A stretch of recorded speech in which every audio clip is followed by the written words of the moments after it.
Hi friends! In today's video we're going to talk about how to draw and paint better hair in watercolor. I sort of summarized the things that I noticed make a difference in my hair drawings and paintings, and I wanted to share them with you. I will talk from my experience and approach this video thinking, if I still was a beginner, what will I need to know to draw and paint better hair? And of course save up a lot of time? Well, young shuika and artists out there, this video is for you. We begin with the most given for granted thing, so observation. And what you really want and need to focus on is observing the shapes. At first, you'll need references to look at and see how hair works. That's how you build your experience from repetition and observation. It's like you're leveling up Papa's Pizzeria, you know the game, the Flash game from years ago, and you gain new ingredients to add to your pizzas as you level up. So don't be afraid, choose plenty of reference photos and begin your pizza domination. Sorry, hair learning. Okay, so what do we look at? As beginner artists, you may look at complex subjects with a lot of details and feel lost, thinking, where do I even begin? Well, to avoid overstimulating our pretty brains and ending up drawing endless single strands of hair, you want to focus on seeing the overall shapes and take notes of the patterns that you see. For instance, what helps me visualize better a hair strand is picture it as a ribbon. The mechanics are very similar. What changes is only, well, the material, which is paper. How is this ribbon placed though? How thick and thin is it compared to the others? Is there a pattern that I see and that will potentially help me to replicate them on my own? What about the shadows?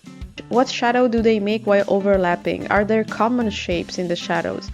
What's their shape and size like? I want to emphasize this step as I believe it truly makes a difference from just copying something as you sort of make it yours by understanding the dynamics of your subjects. Another thing that I would focus on when drawing hair is diversity. By that I mean diversity in shape, direction, overlapping, and all of those things who make hair interesting basically.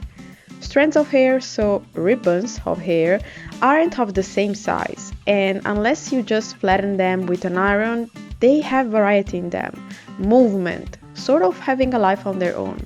Try drawing your strands thinner, bigger, or even a little bit bent. Notice the patterns, make them your own. I sound like a motivator, I don't know.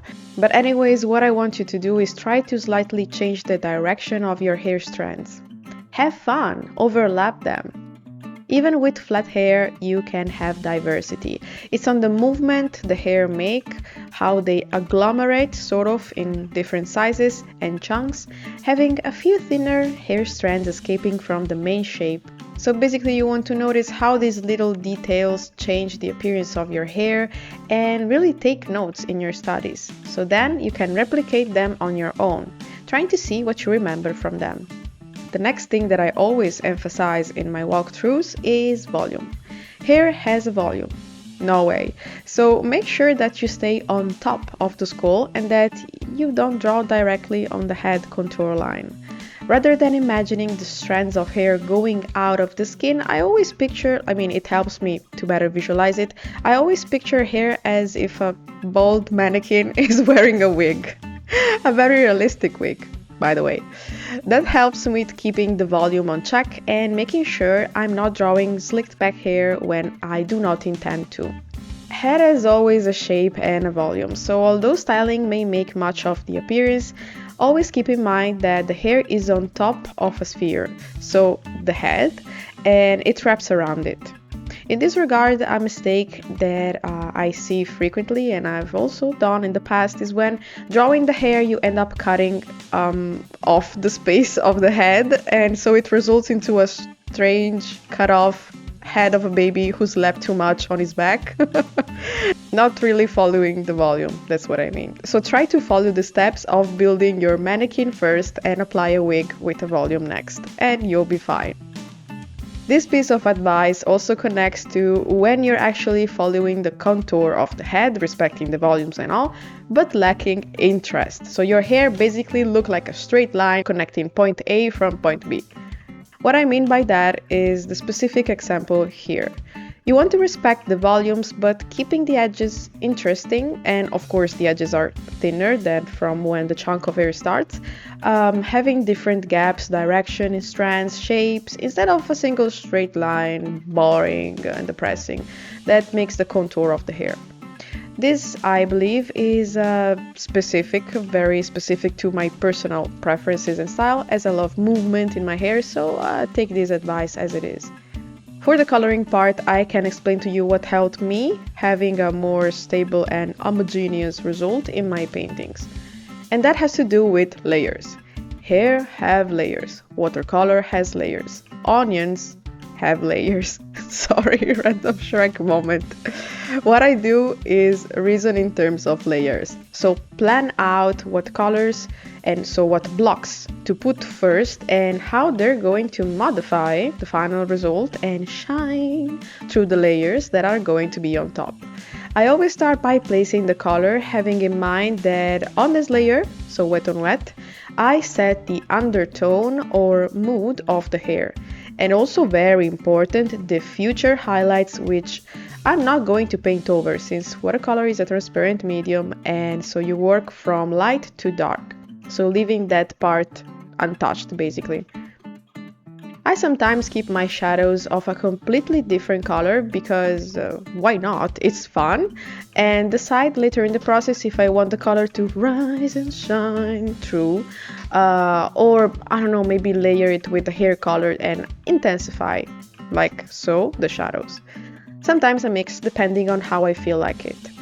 About layering, one thing I want you to keep in mind if you, like me, tend to hyper-focus on details is that as you go on with the first, second, third, hopefully final layer, okay, I wouldn't go over 5 for your mental sanity, you want to start touching the paper less and less. What I mean by that is that in the first layer we painted the whole surface, right? On the last layer, as you intensify the shadows, your brush strokes are going to be sharper, finer for the details, so you want to touch the paper barely compared to the first layer. Why this? This for the same reason that you don't want to paint details everywhere. One thing that saved me lots of time and struggle is the art of painting less and to basically be lazy. That's what I like to do most in my life. Yes, you heard me. You can be lazy for the right things and it will repay you. Biggest lesson of 2024 for me. But simply think about it. The detail is something that captured your eye, right? Makes your focus on a single point. And that is only possible if we can discern detailed parts from not so detailed parts. That's why I try to choose a sector or a part of the painting in which I want my focus to be, and then I detail that. For instance, it's common that I choose to leave certain parts without much details, with the first layer shining through. Why that? Because I'm lazy? Yes, no, not only that. But that can help you not only emphasize the actually detailed part, but also giving the impression of distance and space. Another thing I want to tell you is that if you messed up the undertone with watercolor, and this is very important, you can still slightly modify it by using color theory, even in the later stages. One thing that will happen though is that it will flatten out your details. But this can be used at your advantage though for some hairstyles and have a more realistic result since it will blend a little bit everything. And these are 1, 2, 3 and many more advices from your local potato artist. If you enjoyed today's video, you can leave me a comment down below and subscribe to my channel to stay updated on my future content.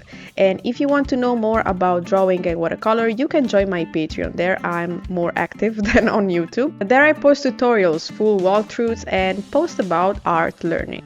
This month I posted a couple of walkthroughs about hair. That's why I felt inspired and said to myself, let's make a video sort of summarizing the key points. So yeah, Patreon for more guidance. Thank you so much for watching and hopefully see you around. Bye bye!